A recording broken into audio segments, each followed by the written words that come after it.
भारत नेपाल का सीमावर्ती शहर रक्सौल में उस वक्त सनसनी फैल गई जब एक रिहायशी इलाके में स्थित मकान में देह व्यापार का धंधा पकड़ा गया।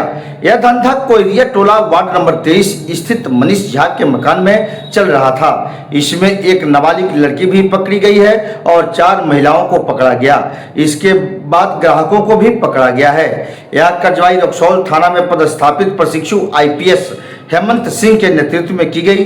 बताया जाता है कि उक्त मकान में यह धंधा काफी दिनों से चल रहा था।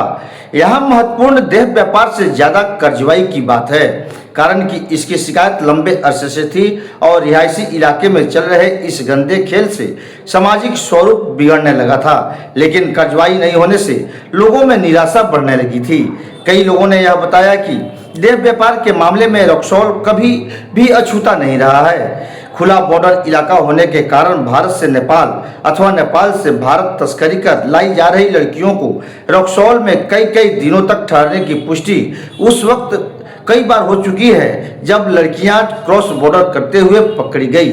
इसी प्रकार देह व्यापार का अवैध धंधा रक्सौल के साथ उसके सटे बाजारों में भी चलने की बात प्रकाश में आती रहती है। रामगढ़वा में भी यह धंधा फल फूल रहा है। हालांकि एक होटल में छापेमारी के बाद इस पर विराम लगने की संभावना थी, लेकिन पकड़े गए लोगों पर कोई कार्रवाई नहीं होने से इस प्रकार के लोगों और धंधेबाजों का मनोबल फिर बढ़ने लगा है।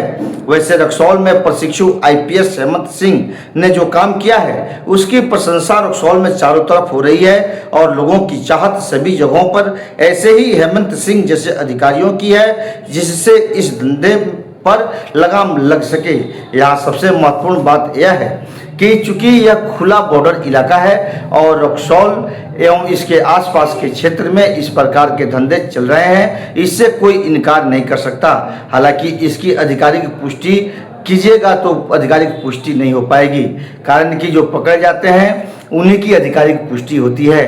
हालांकि रक्सौल बॉर्डर पर क्रॉस बॉर्डर करते कई लड़कियों और तस्करों को इस धंधे में पकड़ा गया है और इस दौरान उक्त लड़कियों ने यह बताया कि वे कई दिनों तक रक्सौल में रहीं, किसी के डेरा पर अथवा किसी के होटल में। वहां भी इनके साथ शारीरिक शोषण की बात इन लोगों के द्वारा बताई जा चुकी है। इसके बावजूद भी ये अभी तक निष्क्रियता बनी हुई थी।